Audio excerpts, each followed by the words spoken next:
All right, folks, how you doing? So let's continue with part five of Mars, Atlantis, and the Hollow Earth. So different branches, same people. The early British kings called themselves the Katai, and this appears on their coins.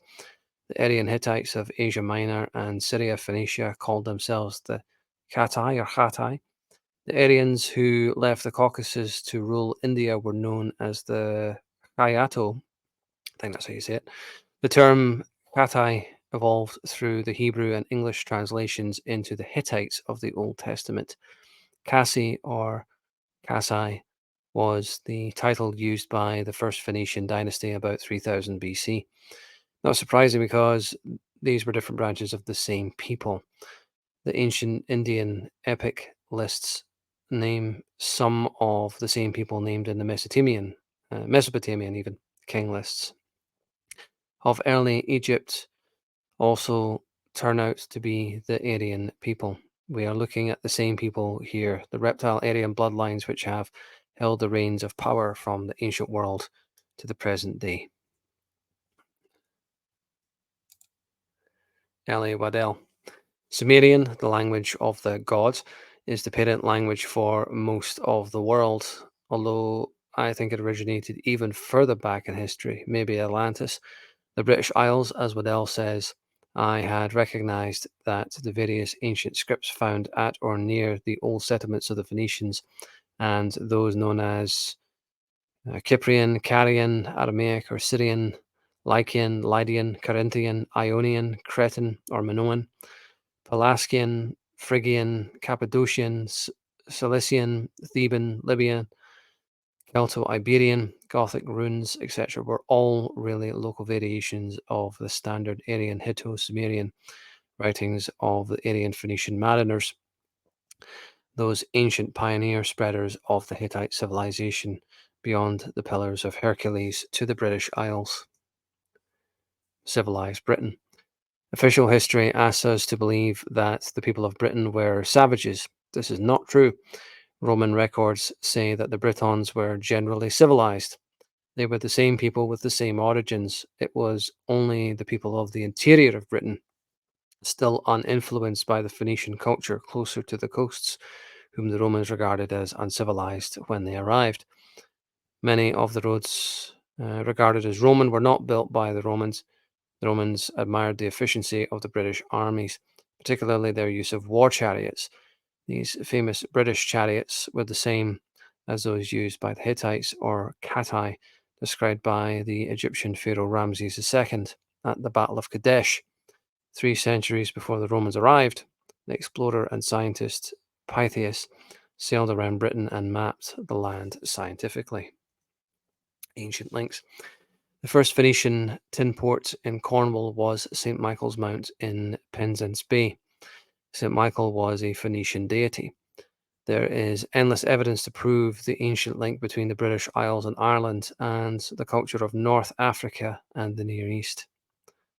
Gaelic-speaking missionaries even, in the Middle Ages had to use interpreters to communicate with the Picts, but even Gaelic connects into the Middle East. In Connemara is a community which still speaks Gaelic. Their Sean Nos, old style singing, is amazingly similar to the native songs of the Middle East. There were major sea trading routes between Ireland and Spain and North Africa in ancient times through which the passage of bloodlines, knowledge, and culture was transported.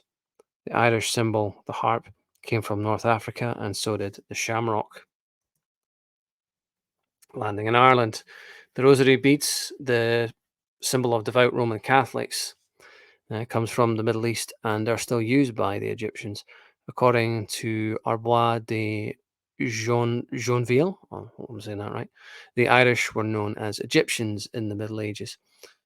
There are obvious connections between Irish books and those of the Egyptians.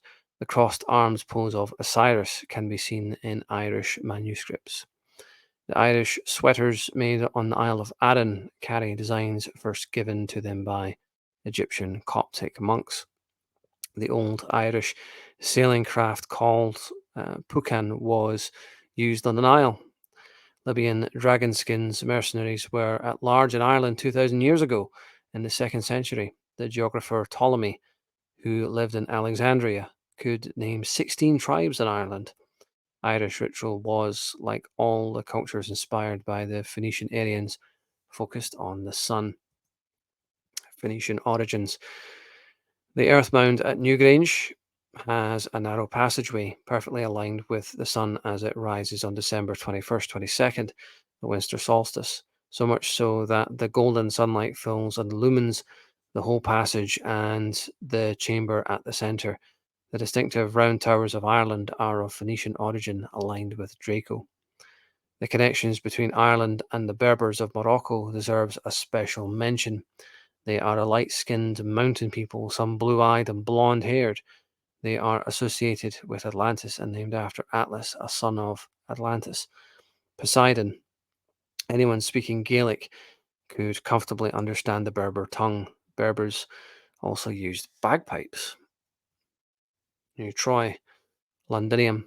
London became New Troy. The city of Troy in Asia Minor was another Aryan center. After the destruction of Troy around 1200 BC, Aeneas, born of a royal bloodline, fled with the remnants of his people and settled in Italy. There he married the daughter of Latinus, and through this line later emerged the Roman Empire. The grandson of Aeneas, Brutus, landed in Britain around 1103 BC. Welsh records say that Brutus was met by 3 tribes of Britons who proclaimed him king. Brutus founded a city he called Cair Troia. The Romans would later call it Londinium. In the King Arthur stories, Troynovant, I think that's how you say it, Camelot apparently means city of Mars. Artifacts discovered at the site of ancient Troy contained many of the markings found on British megalithic stones. Obelisks. The terms Hebrew and Judaism are another way of saying Egyptian. There is one reason why we have, this is one reason why we have the constant use of symbols by today's Brotherhood, which relate to Egypt, including the pyramid with the capstone missing. This is symbolic of the Great Pyramid of Giza and the Egyptian mystery schools. At the entrance to the mystery school temple in Egypt were 2 massive obelisks. The Brotherhood erected an obelisk alongside the Thames at this point and placed a sphinx on either side. The obelisk had formerly stood in the Egyptian city of On or Heliopolis, Cleopatra's Needle. This obelisk is an ancient Egyptian Aryan symbol of the sun, the phallus. Christopher Columbus. Christopher Columbus was not the first white person to land in the Americas. The Phoenicians, Norse, Irish, Welsh, Britons, Basques, and Portuguese all sailed to America before him, and so did Prince Henry Sinclair of Roslin, as documented in a rare book by Frederick I. Christopher Columbus was used to make the official discovery so that the occupation of the Americas could begin. Only a little over 20 years later, after Columbus set sail for the India, the Ottoman Turkish Admiral Pin Reis drew a map of what Antarctica looked like 300 years before that continent was officially discovered. The Coming Race. Lord Edwards Bulwer Lytton, in The Coming Race, wrote of an enormous civilization inside the Earth. They had discovered a power called Vril, which could be used to perform miracles. These underground supermen would, according to Bulwer Lytton's novel, emerge on the surface one day and take control of the world. This supports the theme of extraterrestrials or inner Earth races living underground. Aldebarans. In excess of 500 million years ago, the Aldebaran sun began to expand. The lower races were evacuated and taken to colonize Earth-like planets after theirs became uninhabitable. They first occupied the planet Malona, also known as Phaeton, which existed between Mars and Jupiter in what is now the asteroid belt. The Vril Society believed that later this race of blonde-haired, blue-eyed Alderbans colonized Mars. A blonde-haired, blue-eyed master race of extraterrestrials land on the Earth from Mars and become the gods of ancient legend. They become the inspiration behind the advanced Sumerian culture.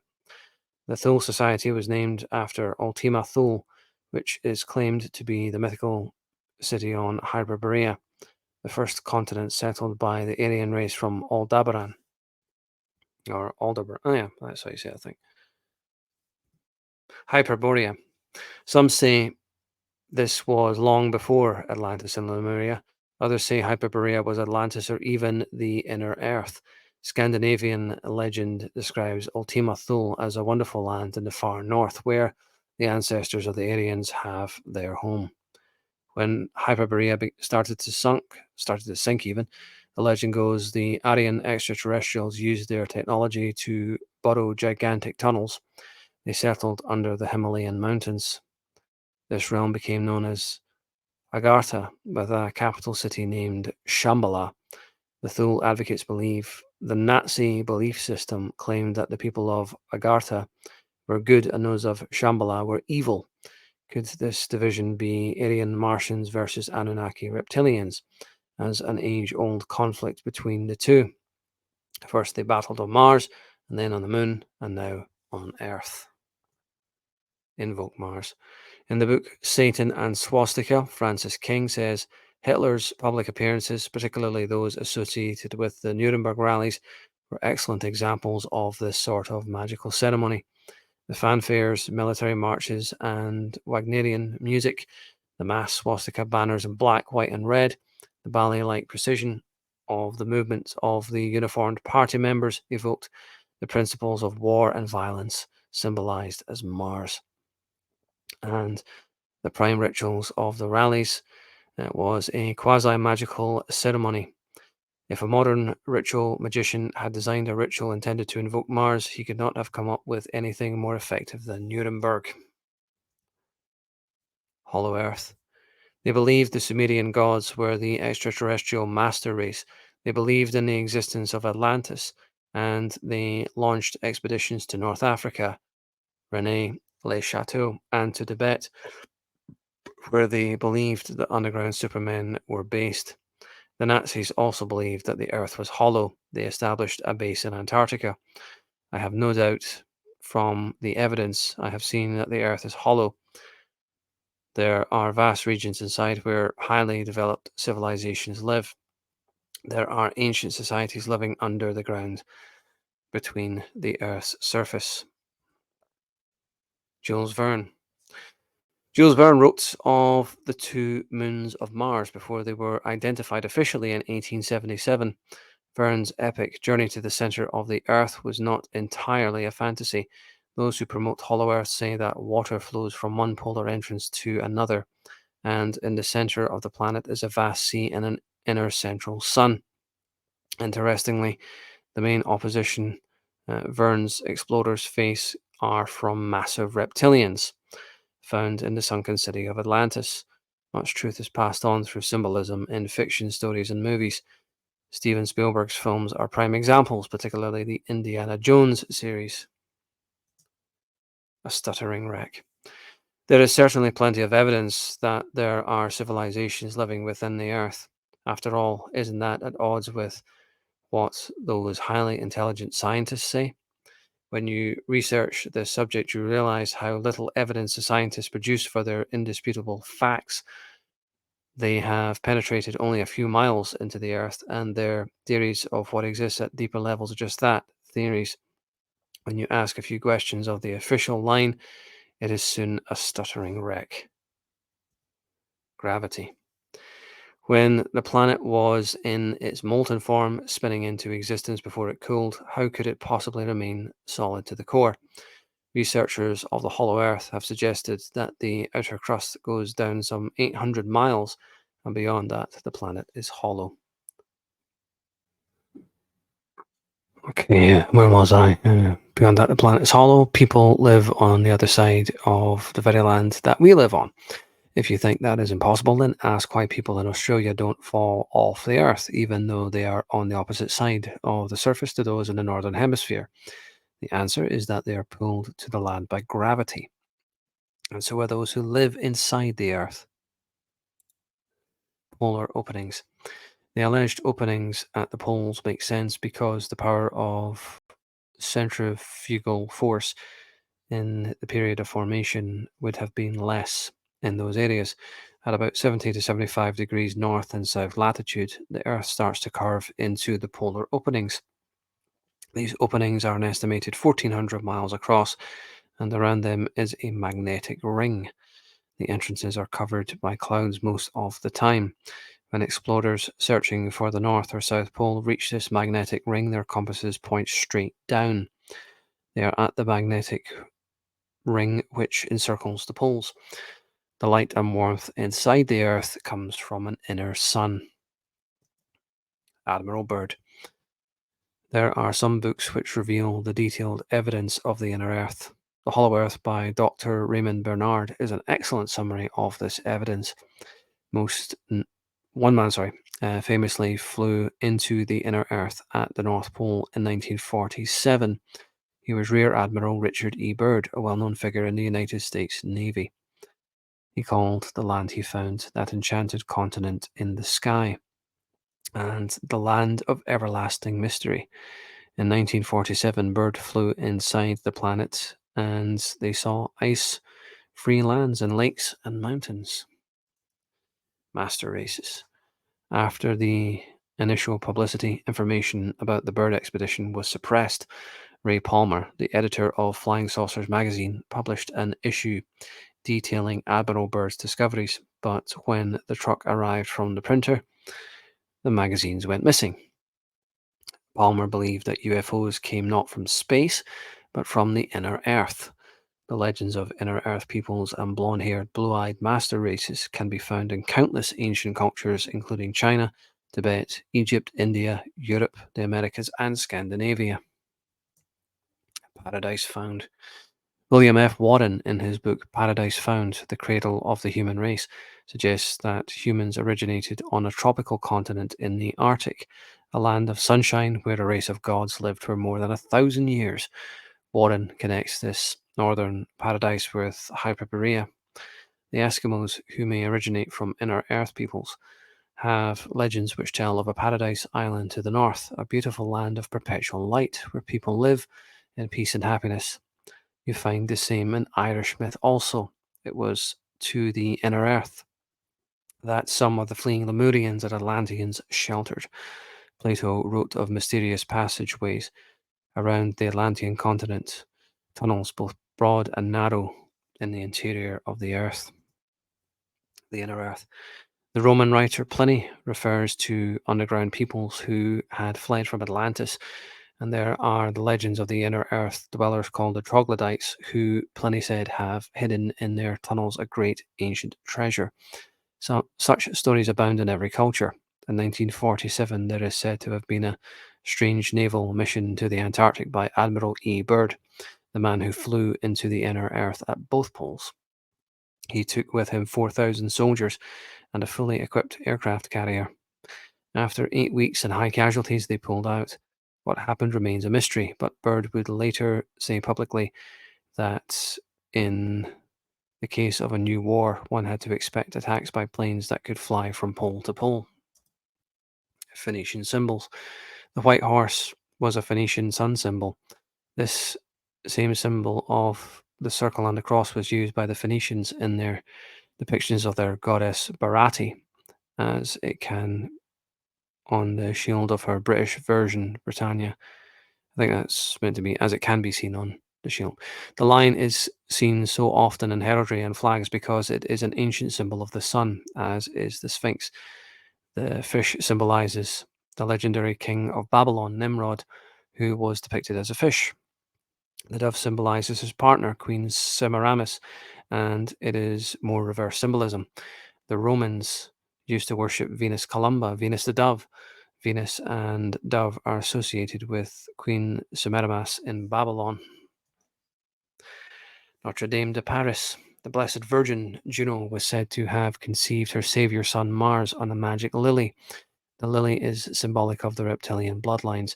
In the year 656, the 10th Council of Toledo officially made the day of Juno's legendary conception of Mars into the Christian festival of the Mother of God, or Lady Day, insisting that it commemorated Mary's miraculous conception of Jesus with the aid of a lily. In France, the people knew Lady Day as Notre Dame de Paris. The symbolism of the lily with the pregnant goddess giving birth to the savior god, as in Isis and Osiris. And that concludes Mars, Atlantis, and the Hollow Earth, part 5.2. Hope you enjoyed it, and feel free to leave your thoughts and comments down below. Thank you very much for watching.